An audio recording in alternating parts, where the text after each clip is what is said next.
All right, guys and gals, friends and pals, I am coming to you looking uncharacteristically modern today. This is the Fjallraven Sten jacket. So that's what this video is going to be about. I'm also wearing a pair of Fjallraven Stormland trousers. I picked both these up on Poshmark. The trousers I got brand new with tags, but for 50 bucks. And then I got this secondhand jacket here. So start off with my size. I'm 6'2.5", 255 pounds. Very broad across the shoulders. And this is a double XL jacket, and it is comfortable for the most part. But it's tight at the shoulders. Like, look, see that? I mean, and I started articulating up. Like, I could probably pop the seams on this if I wanted. I'd probably have to try pretty hard, but I might be able to get them to tear. So I don't really like that very much, but I'm accustomed to work clothing. I'm not accustomed to outdoor clothing. So this is these are some things that I picked up basically just to make videos for. So I don't usually talk about things that are brand new that I haven't used. This jacket is not brand new. It's used, but it effectively looks brand new, but it's not used by me. So this is an initial impressions video, and I will just be using it for the next few months, and this will serve to be what I think about this jacket, but also the G1000 fabric that I'm just not familiar with. So as for the jacket, however, I've got 2 snaps on the sleeves. Okay.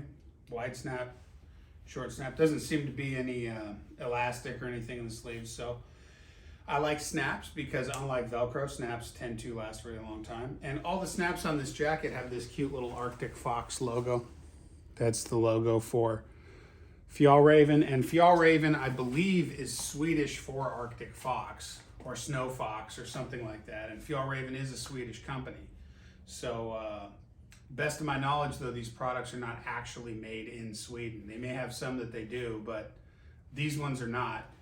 So this is this jacket is a combination of G1000 light and regular G1000. I don't know. I think the light, it might be the light up here in the shoulders. Actually, it looks like it might be 2 layered. I don't know. I don't know what the light is, and I don't know what the regular G1000 is. This, to my knowledge, has not been waxed with Greenland wax. So I'm just going to use it as I got it for a while, and then if I feel the need, I'll wax it. I'm probably not going to use Greenland wax, though. I'm probably going to use Martexan if I do wax it. I certainly hope it doesn't come to that. Anyway, so we've got a chest pocket up here. It's a good sized chest pocket. It has a nice soft lining in it. It's totally safe for a cell phone. I can fit my 13 Pro Max, iPhone 13 Pro Max in here with plenty of room. So that's great. Each zipper has a nice leather pull tab with a little brass rivet. Nice feature. The zipper area here along the front has a nice backing here for wind and rain resistance. You know, these unwaxed, specifically G1000 products, are not waterproof, and even if you wax them, they're certainly not waterproof, but waxing them definitely helps. G1000 is 65% polyester and 35% cotton. So I will not be taking these anywhere near a grinder or a torch or a welder or my forge or any of that. These will be, you know, probably okay around a campfire. It's possible if a real hot ember landed on it, it could do some damage. I doubt that you would get injured from that, but, you know, it would probably damage the garment at the very least. But, you know, I'll do some campfires and we'll see. I'm not afraid to ruin these. I don't want to do it on purpose, but if they get ruined throughout the course of testing, well, that's just the way it's going to go. And then we do have 2 hand warmer pockets here. They're generously sized as well. And there's a draw cord along the base of the jacket, so you can pull it in tight to cinch out wind, cold elements. And those cords run into the hand warmer pockets. So if you want to cinch up your waist and you don't want to have to pull your hands out of your pockets, you can do that. Really cool feature, I think. And the lining on the hand warmer pockets is very thin, but it's soft. I don't know what it's made of, but it's very soft to the touch and very comfortable. And the hand warmer pockets zip closed. One thing I think that they could consider doing differently, and I found this from Weatherwool, is if you look at these zips on the hand warmers, they zip down. Well, Weatherwool has their zips zip up to open and down to close, the opposite of these. And the advantage to that is that the opening to the pocket is a lot larger than your hand. So if you want to seal as much heat in as possible, it makes more sense to have them open up, because then you can zip them down to have a smaller pocket opening. That is not something I've ever actually done myself, but that's the idea behind it. And you know, it's interesting. Now, if you want quick access to get your hands in your pockets, having them open down makes some sense. So it just depends on the philosophy. I don't really care either way. I just thought I'd point it out. I'll zip it back up here and show you all the hood. Oh yeah, and one more thing to point out as well, and pretty much any good high quality outdoor garment's gonna have this. The bottom zip, you have two zippers on the main zip, so you can zip up from the bottom to, you know, if you want to sit down or whatever, you can give yourself some space. And there's also a button snap on the bottom as well next to the zipper, so you can snap the bottom shut. Yeah, I mean, better to have it and not need it, I guess. So the hood is zero adjustment hood. I am currently wearing a ball cap, so let's take care of that. So the hood comes up, and if you don't zip all the way up, you know, this thing, you can see it's kind of intruding into my sight line.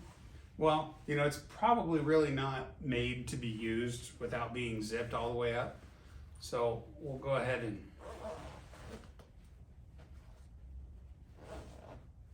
so you see that zipper comes right up and it's pushing against my neck.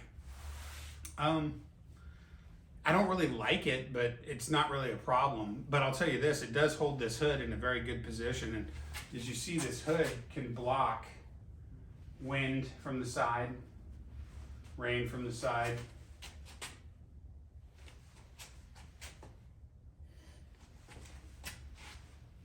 So that's good. I'm not a huge fan of hoods in general, so most of my clothes don't have hoods.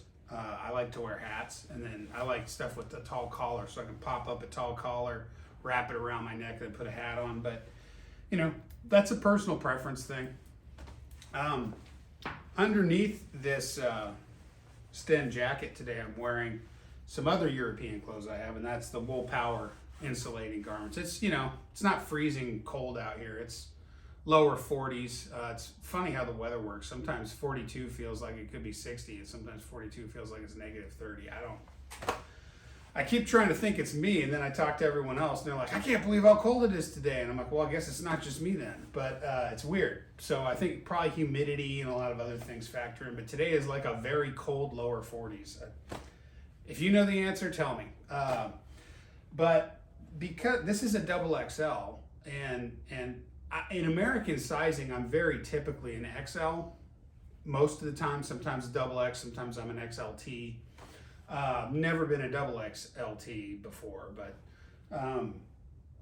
this European sizing is definitely in general smaller than US sizing, so I'm finding that there's just not a lot of room under this particular jacket for layering. So fortunately, I have some really good insulating layers that I can wear under this jacket, but because it fits so tight on me, I'm going to have a limited amount of environments in which I can wear it, just because I may not be able to wear it the way I wear my other coats. And my wardrobe is designed around like 2 or 3 sort of main coats that I have. And so I'll do the best I can, but the goal is in the next 6 months to just test this throughout the winter. I'm gonna test it in the rain. If it snows, I'll test it in the snow.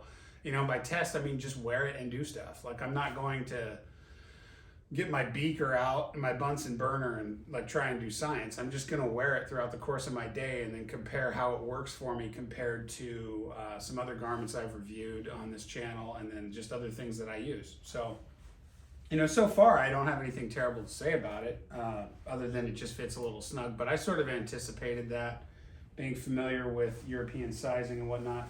The G1000 fabric on this, it's a mixture of regular G1000 and G1000 Light.